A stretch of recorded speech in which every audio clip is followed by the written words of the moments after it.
Think about the easiest card trick that you know that gets your best reactions. And if you don't know any, you're in the right place. One of my favorite simple card tricks that I perform for people that gets the best reactions is where a spectator has two cards, they're both placed in plain sight, and they instantly swap places. Super easy to do, and I love it so much. The trick I'll be sharing with you today has a very similar effect. It uses a basic concept in card magic, but it kills every time. Alright, yo, so check it out. For those of you who are curious, they're going to be using the Open Courts 2 playing cards by the Verts. This deck is designed for cardistry, but we're going to be using it for card magic and see how well it works. So first things first, I'm going to hand the deck over to the spectator and allow them to shuffle it up as much as they want. If they're pros, they'll do like a nice little riffle shuffle with a bridge, or they might do an overhand shuffle like this, or they might do a Hindu shuffle like this. Or if they have no idea how to shuffle the deck, they're just going to, you know, they'll do their best. That's really all that we can ask for. And of course, they'll mess up the deck, just like every magician loves, as you know. But anyway, once all that mixing up is done, I want them to select a card, but to be as fair as possible. So they can go ahead and give the deck a cut anywhere they'd like. Maybe something like this. And now we're going to take the card that they are, cut to. And it happens to be the 3. We're just going to call that a diamond, even though it's a rhombus. We have the 3 of diamonds. I'll take that card, leave it right over here in plain sight. And for this card trick, let's say we have 2 spectators. So spectator number 1, there's their card, the 3 of diamond shaped thing. Now spectator number 2, we're just gonna, we'll just take the top card to make life easy. There's the 5 of triangles. So we have the 3 diamonds and the 5 of triangles. Spectator number 2, I want them to take their hand and put it right on top of this card. So there's no way I can get to it. But since I don't have a spectator here, I'm gonna take the box and leave it right on top. Now spectator number 1 has what card? The 3 of diamonds. I'll take it. Leave it somewhere right in the center, and I'll close that in. Now check this out. Here's where the magic happens. Did you feel that? Or at least, did you see that? Because check it out. Now, the card on top here is the 5 of triangles, and the card that the spectator held down the entire time has changed into the 3 of diamonds. That's pretty wild. Let's go. What up, crew? It is Magic Monday, and this is your place to learn magic, master performance, and captivate audiences. If you're joining me here for the first time, hey there, my name is Vineet. The card trick that I'm sharing with you today is known as Rise and Swap, and it's from the Card College Series Volume 1. The idea was originally based off of a magician named Sven Morrow. Took me a while to get that right. Very basic type of card trick, but 10,000% worth performing just for the reactions that you're gonna get. So before we dive right into the tutorial, make sure you smash that like button, hit subscribe, grab your favorite deck of playing cards, and now let's do it. Alright, yo, so here we are at the tutorial. I know I've already given you the background on this effect, but I guess just a few things. Again, this trick relies mainly on one key concept in Magic, and to get the best reactions, you really have to maximize the interactivity that you're doing with the spectator. So I'm going to really talk about that throughout this entire trick, because the main concept of doing it is actually pretty simple. So given that background, let's go ahead and break it down. Now first things first, like I always love to do in any kind of non-setup type card trick, hand the deck over to the spectator and allow them to shuffle it up as much as they would like. Once this is complete, you want to have a spectator select a card, but you have to make it a completely free choice, and it has to seem as fair as possible. So that's why in my performance, what I did was I allowed the spectator to give the deck a cut anywhere they'd like, let's say around here, and now you complete the cut. Now you may be saying, you could just spread out the cards like this and have a card selected, but that's going to ruin the whole point, because the key concept that you have to use in this trick is a double lift for the spectator's card selection. So I found the easier way to do that is give the deck a cut like this, and now you're going to do the double lift. There are many different ways that you can do the double lift. When I first started doing card magic, I literally approached the deck like this, in a middle grip, my ring and middle finger on top, thumb on the bottom. It counted off 2 cards from here. Then I literally flipped it over and showed that to the spectator and closed it back. Then a couple years ago, I was very comfortable doing the strike double lift. So instead of coming here in the back with my thumb, I came over to the side with my index finger, flip that over like this, and again, that's a double lift.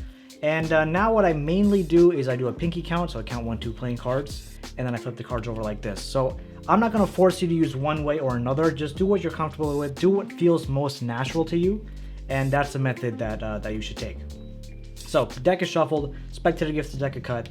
You flip over the top card, again using a double lift, to show that it's this. It's the 10. We're just going to call this a diamond because it is just, you know. So anyway, there's this card here. You turn it back face down, and either you put it on the table, or better yet, hand it to the spectator. Have them place their hand out flat like this, put it right in their hand, and ask them to cover it up like this. The reason I asked the spectator to cover up the card is because some spectators, as soon as you put it in their hand, they like to, just flip it over, and obviously it's not the 10 of diamonds. So you want to make sure they close it and tell them that, make sure that you can't get to it until you need to. So they're holding the card like this. That's spectator number 1. Keep in mind, 2 spectators is ideal for this trick. So spectator number 1 has the 10 of diamonds, where in actuality it's on top of the deck, or 10 of rhombuses, whatever you want to call it. What I like to do at this point is I like to kind of show the spectators that I'm mixing up the deck. So you can either do a false cut like I did in my performance like this. I've talked about that in many videos. Just any kind of false cut would be fine. Or you can do a false or controlled overhand shuffle that I love doing. The way that it works, throwing over a small packet of playing cards, doing an overhand shuffle. Do an in-jog. So what that means is you're taking this thumb and in-jogging the card like this. Overhand shuffle the rest over. And again, this is a bit exaggerated. You're actually not going to go this far. Push down and forward and keep doing an overhand shuffle until you get to the break. Once you get to the break, throw the rest over and the card will remain on top. So whatever you want to do, you can use that method. And now spectator number 2 needs to select their card. So you can't have to give the deck a cut. What you need to do is do a double lift again and show them the top card. And after I did my performance literally in this video, I had an idea. There's this force, I think it's called the topsy-turvy force, where you're riffling through the side of the packet, where the spectator calls out stop. You're taking this, turning it around. This is the top half, keep that in mind. And you show this card to the spectator, right? And that's the force card that you're going to use. In this case, you don't want to show them the card, but that's a force card. So this is still the top half of the deck. So for the spectator number 2 to select the card, if you did it this way, asking them to stop, they say stop here, show them this card, and you put it back, well, sorry, don't show them the card. Show them that that's the top half, or this is the half that you stopped at. Put that half on top of the packet, and now again, you can do a double lift and show another card. So up to speed, what that would look like is you were talking with the spectator, tell me when to stop right around here. Okay, we'll take this half, put it right on top. And now we're gonna make the top card the card that you selected, and it happens to be the jack of the diamond that's in a box. Let's call this jack in a box. Happens to be the jack in a box. And now you turn this back face down. Give this card to spectator number 2. Have them hold it in the same way as spectator number 1. Now, you're gonna go back to spectator number 1, and you're either gonna ask them what their card is, and keep in mind, spectator number 2 now has spectator number 1's card. You're gonna either ask them what their card is, or you ask them to open up their hand, and you take this card from their hand, and you take a look at it, right? You take a look at it and say, what's the card you had? Take a look at it. Oh, right, it's the 10 of diamonds. Even though it's not the 10 of diamonds, you're really gonna have to memorize what the 10 of diamonds, the first card, because this is really what sells it. When you're taking a look and saying, oh, that's the 10 of diamonds, it sells the effect, or it sells the fact that the card spectator number 1 was holding was in fact the 10 of diamonds.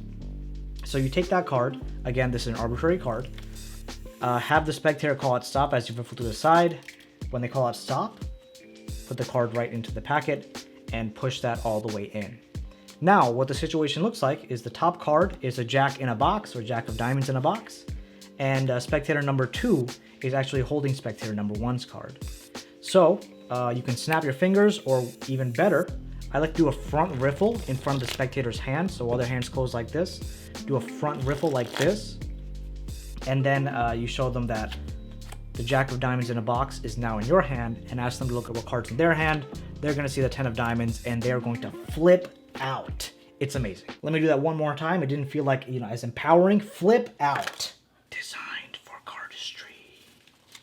If you want to learn the card trick that I was talking about at the beginning of this video, click right over here. It is so worth it. Anyway, thanks so much for spending your time with me. Love you guys. Have a great day ahead, and I'll see you in the next video. Deck drop.